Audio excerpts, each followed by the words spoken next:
Hey, this is Sean from the product team here at Soundcraft. We're here today to talk about our new Signature Series range of analog mixing consoles.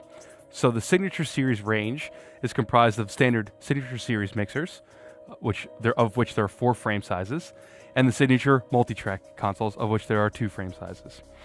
The standard signatures come in 10 input, 12 input, 16 input, and 22 input models, while the Signature multi-track comes in 12 input and 22 input. So our Signature Series consoles have a lot of Soundcraft's heritage and legacy in analog consoles inherent in all of them. So in each Signature Series, there is a Ghost mic pre, a Sapphyre EQ, and a GB series audio routing and switching configuration. So the Ghost mic pre is a really low noise, a high headroom, transparent, but flattering mic pre, which has really great response. The Sapphyre EQ is a very interesting EQ. It's from a post-production desk that we made in the 1990s. It had asymmetrical EQ. What that means is the mid-bands, when you boost, it's a very wide Q, so very flattering, broad strokes. Good for just low-end boosts, stuff like that. And the mid-bands have a narrow cut, so very good for finding a nasty resonance on a snare drum, for instance, or getting rid of that fizzy bit of the guitar. Anything that needs a surgical cut, anything you want to get rid of, the Sapphyre EQ does that just naturally. Then we have the GB series audio routing. So the GB series is a very popular mixing console for many years now. It has a very familiar layout, very powerful pre-post switching and subgroup routing. So we brought that to the console as well. So all the auxes can be switched between pre or post, including the effects bus, which can be used as an aux out as well, in either pre or post. And then you have subgroups as well across all the Signature Series consoles except for the Signature 10. But the Signature 12 has 2 mono or 1 stereo subgroup, and the Signature 16 and Signature 22 have 4 mono or 2 stereo subgroups. And again, you can route those to the master bus, or you can just do separate subgroup outputs, and you can route channels to either the subgroup and also to the master bus as well. So very powerful switching and routing on the GB series audio routing. In addition to the Soundcraft legacy circuitry, we also put a lot of personal touches into the Signature series.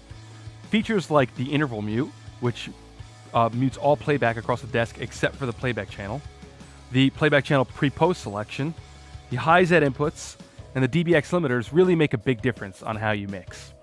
The DBX limiters have a fixed threshold, fixed time constants, and they work just post the mic pre and line input. So if you have a source going into the channel, just turn on the limiter and just drive the gain until it starts gain reducing, where you see the red LED start lighting up. The Hi-Z inputs are great. It gives you proper impedance for a passive pickup, like on an electric guitar and a bass, or even an acoustic guitar as well. And we also have Lexicon effects. These Lexicon effects were hand-chosen for the type of response you'd want in a live environment.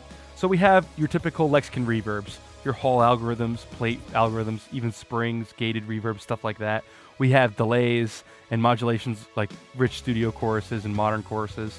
We also have combined effects as well, where on one algorithm you have both reverb and delay, reverb and chorus, things that are tailored to get the best sound in situations like folk music, singer-songwriter stuff, and similar. And finally, all the Signature Series consoles, both the multi-tracks and the standard Signature Series, have USB interfaces. So on the standard Signature Series, there's a 2-in, 2-out USB interface. And it also comes back in on a channel, so that allows you to have EQ and a fader for your USB return from your DAW or from your computer. And it sends, on the standard series, it sends the mix left right, or this switch here switches it between aux 1, 2. So you could do a separate recording mix as well as your main mix in your room. And then with the Signature multi-tracks, we also added a complete multi-track USB interface on the model. So the Signature 12 has a 14-in, 12-out USB interface. 14-in is so you have the 12 input channels plus the mix left right, and then the 12-out so you play back onto individual input channels. And on the 22, a Signature 22 multi-track, it's 24 input, 22 output. Again, 22 inputs, you record all your incoming signals plus the mix left right, and then 22 out, meaning you can play back into any input channel onto the console. So there's a lot of ways you can use the Signature multi-tracks.